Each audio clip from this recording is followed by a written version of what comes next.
WEBTOON, a platform for many to consume countless different types of stories. Something I was quite invested in when I was in 9th grade. From Winter Moon to Lore Olympus, I loved reading those crappy comics in the back of the class, ignoring my educational responsibilities. But I've noticed as I've gotten older, the narratives seemed less intriguing and more redundant. Not to blow a well-worn woke whistle, but some even came across as problematic. Has the normalization of moronic Gooner comics finally stopped the war on young women's interests, ending the alienization of these poor tween girls? Or just added to the cultural shift of anti-intellectualism? Or maybe a bit of both? I'm Sabal Black Sheep having any soul? No sir, no sir. But I do have something for you to consider before jumping on the anti-intellectualist wagon. You may be asking, how in the ever-loving gods is webtoons and anti-intellectualism related? Well, have you ever seen this interaction online? I'm jaking it. I love when tall, pointy chin man, rich guy A is telling short girl B that her mouth is saying no, but her body is saying yes. Then tall singer dude C comes in and is like, I will fight for short girl? I don't know. And someone comments something like, this is assault. And this idea of two men fighting over this random brown-haired YN is a self-indulgent fantasy that sets up young women to think that their partner has to be obsessed with her and cross her boundaries. And then someone responds to that being like, it's not that serious, let people have fun. Now, honestly, both parties have merit to their perspective. And we need to recognize that nuance. And that's what we're going to talk about today, where to draw that line. But before that, please consider committing arson on the like and subscribe button, check out the Etsy for cool shirt designs, or join the Discord to hang out with some really cool artists. Without further ado, we begin. Some of you may be asking, what is anti-intellectualism and how does it relate to the consumption of media? Especially something as simple as damn webtoons. It's a movement of decentering the value of education, introspection, and the comprehension of multifaceted topics, normally under the guise of sticking it to elitist assholes.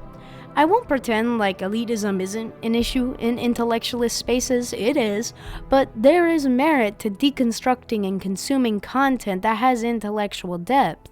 The rejection of well-crafted media for the equivalent of narrative fast food is rotting our brains. Let's take a look at some webtoons that I believe lack much narrative substance.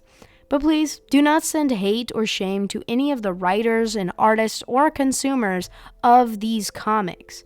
It is not black and white, and honestly, it's okay to make this type of content if it genuinely makes you happy. Lore Olympus, Webtoon's Golden Calf. Lore Olympus was made by Rachel Smith, a retelling of the Hades and Persephone myth. Many of you are probably familiar to a degree with this webtoon series. I started reading it back in 2019 and stopped in 2022.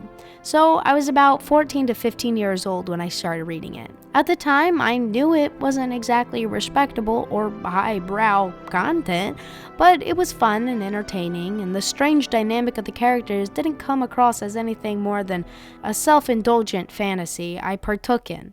But as adulthood found me, the story began to seem more and more disconcerting. The comic starts with a 19-year-old Persephone getting ready for a party, wearing an ungodly short dress. She goes to the party and is ogled at by thousands of years old Hades. Now Persephone isn't hundreds of years old and just looks 19 years old. She quite literally in the story is 19, like been here on Earth for 19 years. I won't bore you with the details. She gets kidnapped and stuck in Hades' car, and then I don't know, she starts working for him, and then Hades has this weird toxic girlfriend or some shit. I don't know. Hundreds of episodes of a weird slow burn. Almost every male character in the story is in love with Persephone, and she's drawn tiny compared to all the male characters.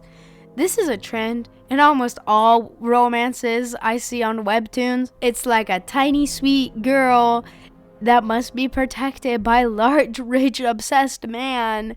Book tack ass cliches that make me want to shoot myself. This is not morally black and white. And though there are correlations between the female lead in a child and the male lead being an adult that shouldn't be dating a fucking child, doesn't make this pet content. And to boil it down to pet bait is avoiding the very real aspect that these comics are not made through the eyes of the male lead, but the eyes of the female lead. This is a female fantasy. The character the reader is projecting herself onto is the theoretical victim of the situation. Now, though it's a female fantasy, oftentimes a fantasy shared by teen girls and young women, it is a fantasy birthed from the expectations of the culture around us. This desire to be wanted, obsessed over to the point it goes too far, is something we grew up with in medias like this. It shapes an expectation of the desired gender that can be innately harmful. Young boys watching shitty hero men get the babe after, blowing up a country, and the babe has the personality of the depth of a puddle. It shapes this expectation that the ideal romance is one of mostly physicality and not the true partnership of two people. Same goes for young girls consuming content like Lore Olympus or many of the other webtoons where the female lead is preyed on by the people around her that have power over her because she's just too cute and pretty. It sets up an idea in their heads sometimes that first, their partner needs to be obsessed with them, to do anything for them, and second, cross boundaries to prove some point of affection. However, this is in excess. As you can see, I consumed this content when I was young, and I turned out recognizing the faults of this. But in truth, I would have never known those flaws if I never consumed content criticizing these type of stories. It's okay to enjoy these stories in moderation, and to be aware of its flaws and consume things outside of it. And it's not bad to enjoy narrative fast food time to time, which is why we should never shame someone for enjoying these medias. But we do need to always hold a space to criticize these medias. It is beyond common for women's interest to be shat on, be it Twilight or Direction 1 or whatever has a girlish looking boy that is quote unquote mysterious. Yet male interests of a similar vein don't tend to receive as much hate, despite both being pretty equally cringe. In all honesty, young girls shouldn't feel shame in the shared interests of their peers. Do I like any of this shit? No. But I love shitty MMORPGs and playing games where I get to play dress up. So people should enjoy their little self-indulgence. Read A Court of Thorns and Roses, even though the characters are flat and all they do is shaboink. Have McDonald's once a month, as long as you hold space for critical thinking. If you enjoy Lore Olympus, that's okay. As long as you know, in reality, a 19-year-old should not be dating a CEO in his 40s, who is also her boss. Read away. Pretend you're the cute, beautiful lady that everyone wants in your confined fantasy. But as soon as you put that book down, that fantasy should be divorced from your real life, and you shouldn't put down those who don't think it's that good. Example of a time not to put someone else down. You walk into a conversation about how unhealthy fast food is. The person is not wrong, and it is proven that fast food is unhealthy, and they aren't calling you out specifically for enjoying fast food. They're just talking about the very real issue that fast food has caused in America.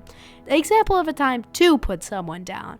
You had the best fucking burger of your life at Burger King, and you want to tell your friend, I love burger. And they say, ew, I can't believe you eat that crap. I could never. You're fat as fuck. Now, that friend is an asshole, and you have every right to tell them to take their freak-ass ED somewhere else. When the latter example doesn't apply is when your consumption of trash media is affecting your view of real people. That's like the Gunnar dude hating on women for not being sexy, big-boobed anime girls. It's just as bad as when women get mad at men for not being sexy anime twinks that track her period. Real humans are not like this, and it's why it's imperative you consume media outside the Gunnar lens. There was this weird anime dating app thing that has sexy anime twinks that track your period. I think it's like called Love in Deep Space or something. And someone said, the ladies officially outgooned us. And then you had a bunch of women's getting up in arms about how a man caring for us is not gooner. Now I'm here to tell you, yes, this is gooner shit. Don't delude yourself. Do you want to know why it's gooner as fuck? Because these characters do not have an identity outside of their undying love and obsession for the player. That's gooner. That's weird. And it's wholly unrealistic for a man to ever be. These men don't look like people. They look like if a cat and a lesbian had a weird love child. You can enjoy your freak K-pop boyfriend that tracks your period game the same way some dude on Discord can enjoy his anime waifu telling him goodnight through a screen with her biddies popping out the seams of her blouse. No matter what you do, yes, it is the same vein of dehumanizing people of your desired gender. Enjoy it in moderation, but as soon as it starts affecting your views on real people, you need to drop it. Men and women are the exact same level of stupidity. It's just in different ways. So next time you giggle to yourself and say, I don't need a real man. Real men are all dumb and evil. I have Gojo. No, that's weird. You sound like a gooner. Men aren't commodities, and they aren't a monolith. They are no different than you or me, okay? And the sooner both men and women realize it, our lives will get so much better. Anyways, that's all I have for today, folks. If you like my art and are interested in commissioning me, you should reach out to me on Instagram, Discord, and Blue Sky, all in my link tree and description. But you got work tomorrow, or school, or ranting about brain-rotted media. But as always, don't dream about wheat-based byproducts. I ain't got no father, I ain't got no father, I ain't got no father to buy the clothes I wear. I'm a poor lonesome cowboy.